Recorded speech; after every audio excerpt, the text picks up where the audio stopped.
Hola, què tal? Quant de temps, veritat? Una setmana de desconnexió ha anat perfecta. Espero que també vosaltres hàgiu desconnectat. Segur que sí, eh? Segur, sobretot el passat dilluns.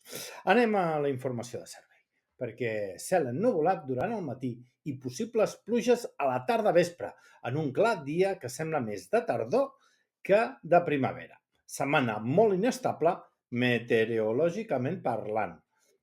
Anem a les notícies. El Comú de Canillo està polint els darrers serrells del concurs d'enginyeria i construcció del telecabina del pont tibetà i possiblement dimecres es publicarà el BOPA, sí, el butlletí oficial del Principat d'Andorra.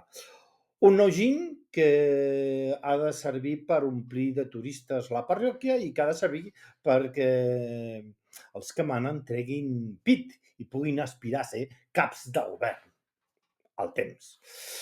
Aquests mateixos, que per exemple fa uns anys van aturar la construcció d'un centre comercial a Sant Julià de Lòria perquè tenien por de que poguessin quedar-se allà i no pujar cap amunt. Més coses. I és que Concòrdia no vol saber res sobre un possible acostament amb el PS de cara a les eleccions del 2027.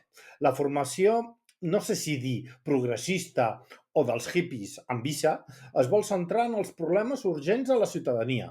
Doncs de moment no estan fent gaire bona feina, ja que els pisos de compra i lloguer han pujat entre un 20 i un 40% des que va començar la legislatura.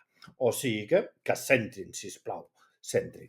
Vale. I acabem parlant de la llei d'economia circular, ja que el Ministeri de Medi Ambient tornarà a fer controls a bars i restaurants per comprovar que es porti a terme. Que vigilin i que la meva recomanació és que els inspectors siguin argentins, perquè de català pocs trobaran ni que en siguin ni que en parlin, però segur que no els hi diran res. I després volen identitat pròpia, si no la defensem. Va, acabem aquí. Demà ens tornem a posar més i millor. Adeu!